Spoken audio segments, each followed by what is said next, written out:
Why is it so hard to fix our refineries in Nigeria? Why is it so hard? What's so difficult about fixing a refinery? Port Harcourt Refinery, two of them in Port Harcourt actually, Warri Refineries and Kaduna Refineries.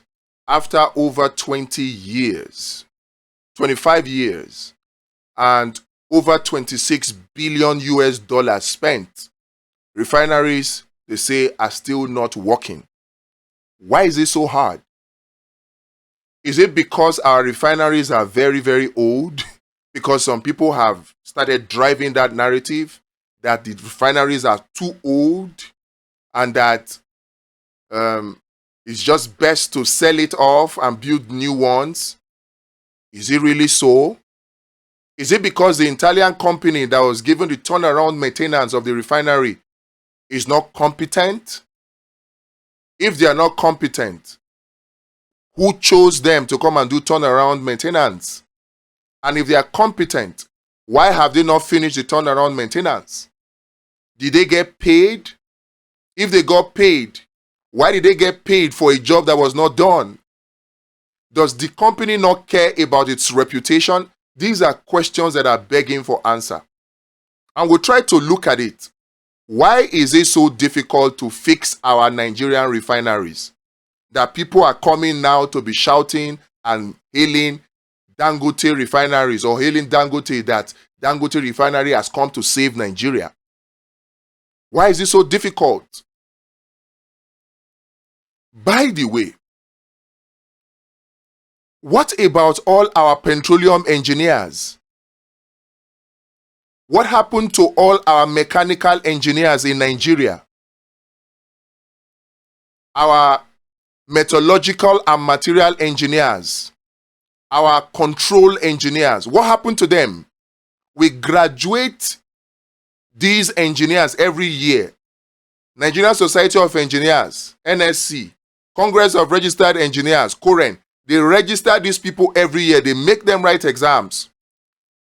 Is the fixing, the turnaround maintenance of these refineries, are they beyond the knowledge or the capacity of our engineers locally? That will stay 20 years and spend 26 billion US dollars. Money that is more than the money Dangote used to build his own refinery.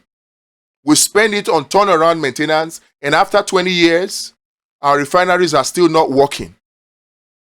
What happened? Can our local engineers not fix it? What is there in a refinery?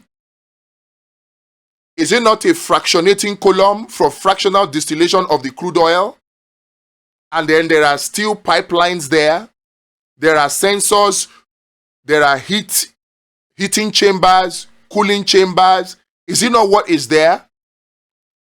Is somebody trying to tell me that if you assemble engineers that graduate from Nigerian university, however terrible you think our Nigerian educational system is, however useless you think our Nigerian universities or polytechnics are, is somebody trying to tell me that the graduates, chemical engineers, petroleum engineers, petrochemical engineers, chemistry graduates, the electrical engineers, control engineers, all of those engineers cannot sit down and fix the refineries?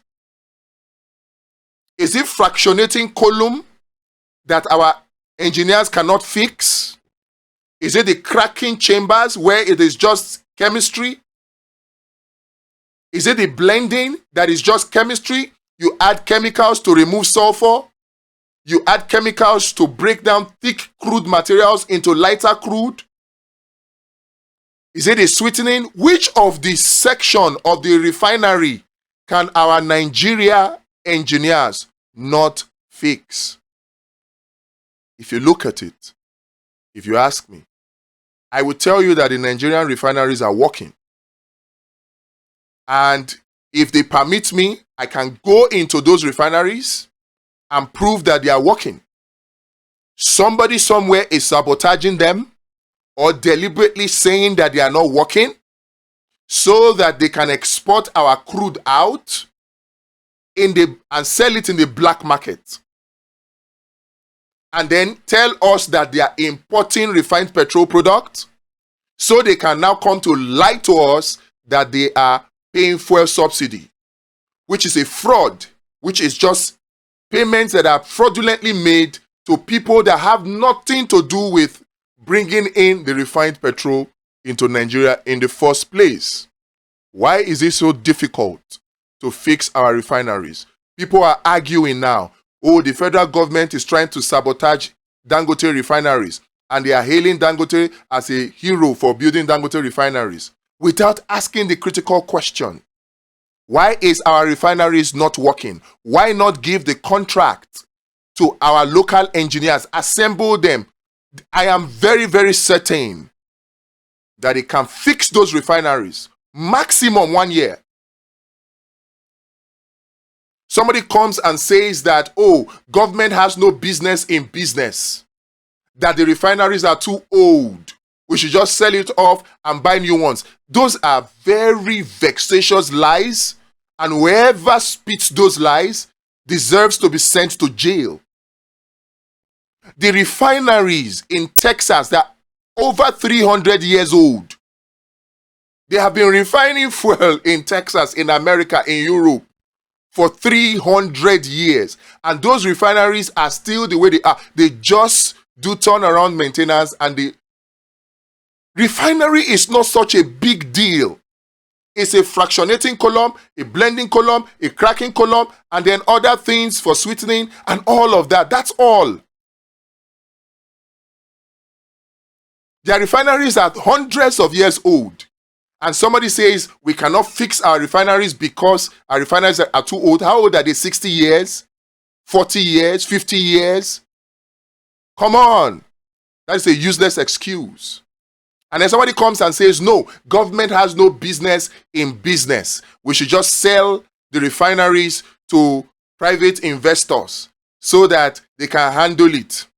If the refineries are old, why sell it to private sector? That's to tell you the fraud that is there. And by the way, anybody that tells you that government has no business in business, that person is an enemy of Nigeria. It's an agent of the IMF and the World Bank. It is the IMF and the World Bank that pushes such positions, and they use it to enslave and ensnare countries that are gullible to that fact. Think about it. Every oil-producing country in the world that produces crude oil, it is only Nigeria that does not have a national refinery. Only Nigeria. Russia has Russian state-owned refineries. And you come and say government has no business in business? The same thing with China, the same thing with India. Even Japan. Even, what is it called? Egypt. Even Libya, Algeria. They all have state-owned refineries that are working.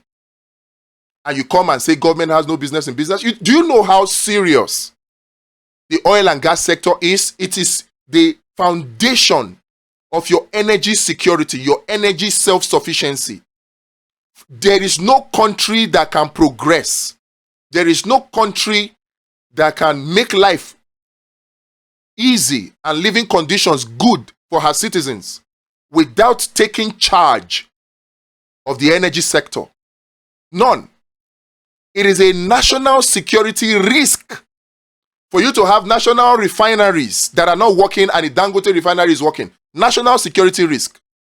When the chairman of NMDPRA said it, many people were criticizing him because, of course, the enemies of Nigeria have the money to buy the media, buy influencers to speak in favor of Dangote refineries and criticize Nigeria. Anybody that tells you government has no business in business, people like the Motodola, they are enemies of Nigeria. It is the primary business of government to be in business. You think America has no business in business? They have a law. It is called the Defense Act that gives power to the American government to commandeer, to take over any company in America in terms of emergency. And emergency can be war, any other thing. They can take it over. They did it in COVID. They take it over.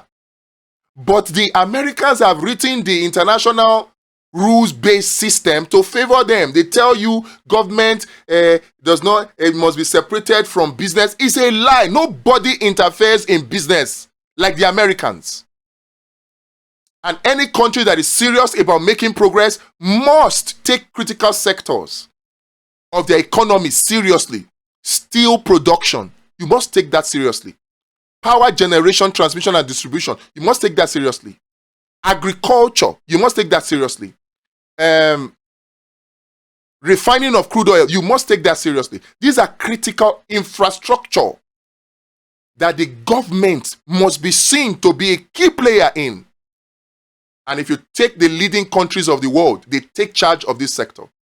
It is only gullible African countries and gullible Africans that think that they are benefiting their own personal pockets, not minding that they are acting to the disadvantage of their own countries. It is only those people that will come and drive that narrative. It is easy for our refineries to work. We just need to ask the right questions. Our engineers in Nigeria, I know they can fix the refineries. There is no big deal about it. Fractionating column, the boilers, the coolants, the blending, they are all this chemistry. Fractional distillation, that's all. And then you add chemicals, and then you mix it, then you test it to see whether the sulfur content is okay. You break it down. If it is thick, you reduce. It's like adding thinner to paint. It's mixing now. If we can have chemical engineers or chemistry engineers or graduates who mix paint, what is there in refining crude oil that is such a big deal? It's not a big deal there. But you see, the problem is we Nigerians have become so complacent. We are not asking questions. No more. We must now begin to rise up. Petitions must be flying right, left, and centers now. To the Minister of Petroleum, to NNPC, to the Ministry of Finance.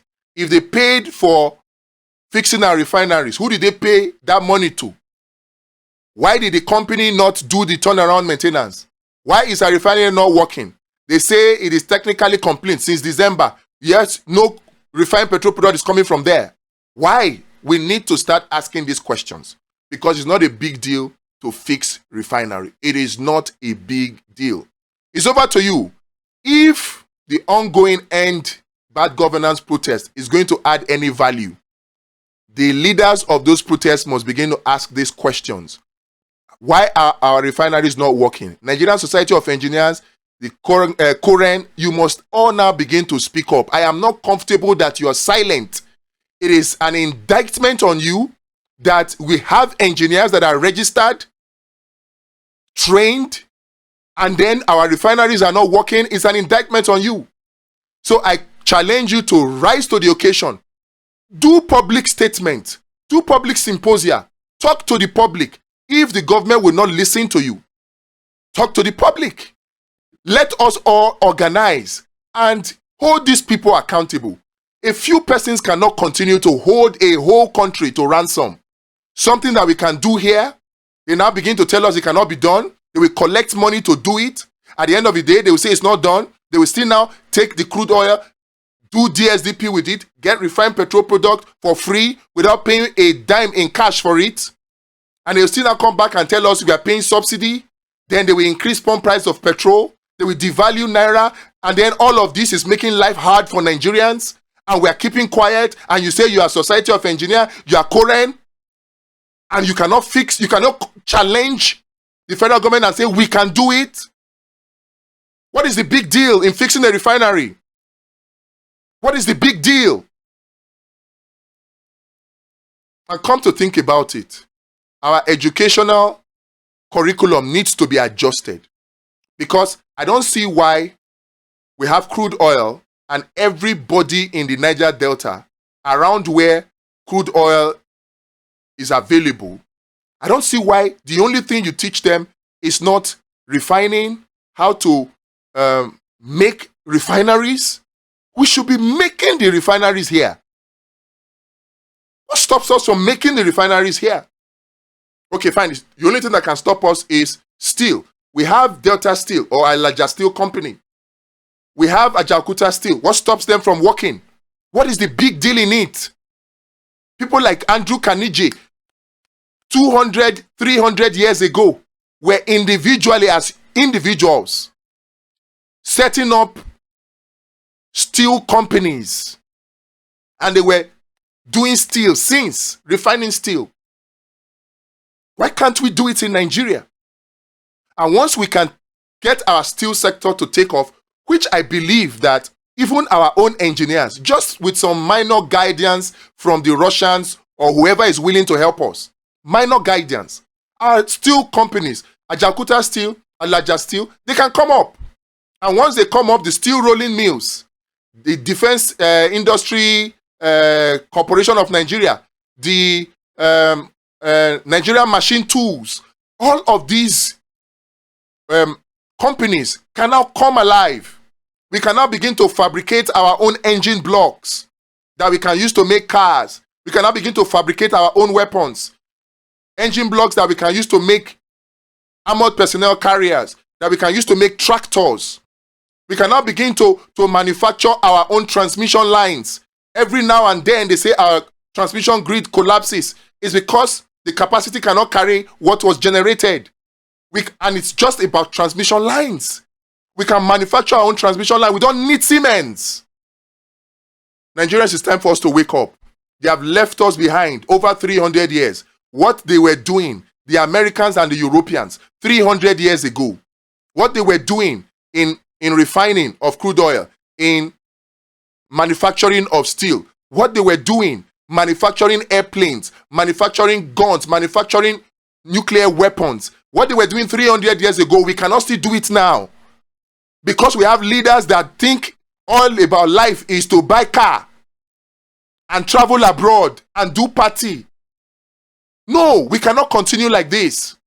If you are a leader and you are over 60 in this country, just know that you all have failed Nigeria and you owe it to Nigeria to correct your mistakes before you pass on to the great beyond. You cannot keep quiet and watch as Nigeria slides down into more and more poverty. You cannot. What is so hard in having an educational system that empowers the people from a region? I would have thought that everybody in the north should be taught how to identify solid minerals. If I show you californium right now, californium that is the source of the insurgency in Borno and in the northeast, californium. How many of you can identify californium? How many of you even know what californium is? And that is what is destabilizing the northeast.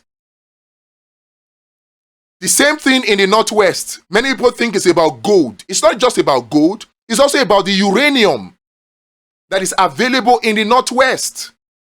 And the lithium that is available in the north central, in the Benue, Plateau, Nasarawa axis.